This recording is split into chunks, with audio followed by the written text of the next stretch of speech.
మూడు చోట్ల కాంగ్రెస్ ప్రభుత్వం ఉంటే 8 ఏళ్లలో మహారాష్ట్రాన్ని ఎందుకు ఒప్పించలేరు, ఎందుకు తమ్మిడిహట్టికి అంతర్రాష్ట్ర ఒప్పందం చేయలేదు? ఒకసారి సమాధానం చెప్తారా? Is it not the failure of Congress party?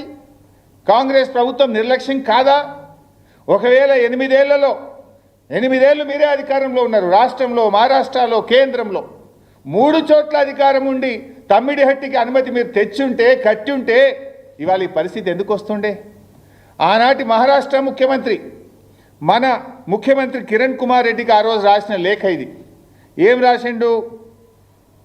At the full reservoir level 152 meters, about 2099 hectares of land from 22 villages of district Chandrapur and 8 villages in the district Gadchiroli are likely to be submerged, and this is a main cause of unrest among the farmers from this area. It is also requested that the government should not proceed with unilaterally decided layouts and control levels, as it may lead to unfruitful expenditure.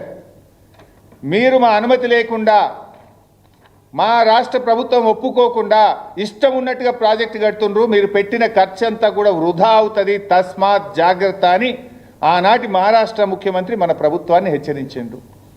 మీరెంత దుర్మార్గము, ఎంత అరాచకం అంటే, మీరు ఎవడన్నా head దగ్గర పని start చేస్తాడు, తల దగ్గర ఇచ్చిపెట్టి తోక దగ్గర పంది అవుతారా?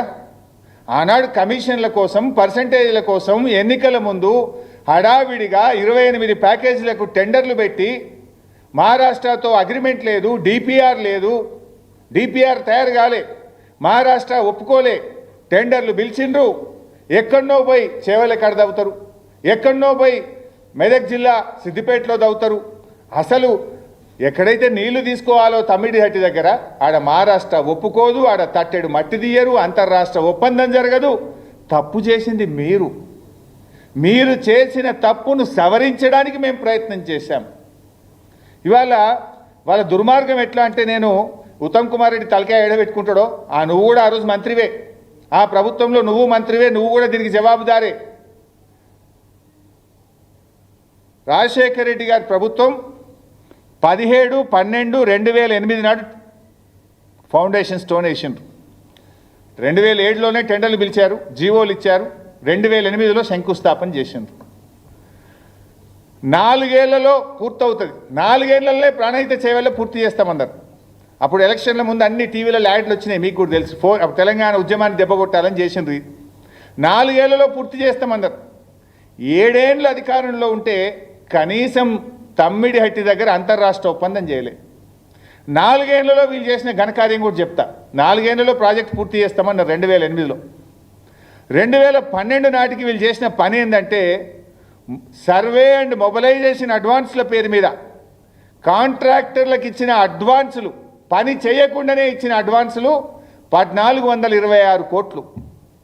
4 ఏళ్లలో ల్యాండ్ ఎక్విజేషన్ కోసం పని మీద పెట్టిన ఖర్చు ఎంత అంటే 160 కోట్లు.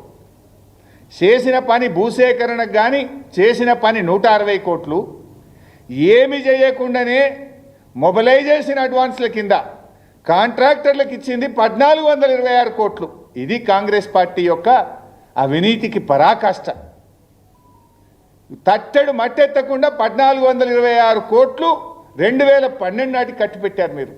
4 ఏళ్లలో పూర్తి చేస్తామని మొత్తం 160 కోట్ల పని కూడా చేయకుండా 1426 కోట్లు కాంట్రాక్టర్లకు దోచిపెట్టిన Congress.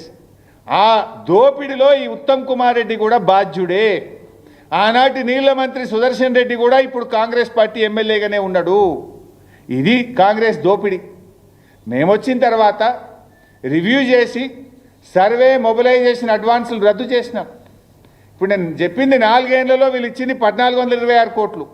By the time Congress ప్రభుత్వం దిగిపోవడం లోపు సర్వే మొబిలైజేషన్ అడ్వాన్స్ పేరు మీద 2328 కోట్లు దోచుకొని తిన్నారు. 2328 కోట్లు మొబిలైజేషన్ అడ్వాన్స్ల పేరు మీద దోచుక తిన్నది, పందికొక్కుల్లాగా మెక్కింది ఆనాటి కాంగ్రెస్ ప్రభుత్వం. ఇంకా సిగ్గు లేకుండా ఉత్తమ్ కుమార్ రెడ్డి ఏదో మాట్లాడుతుండు.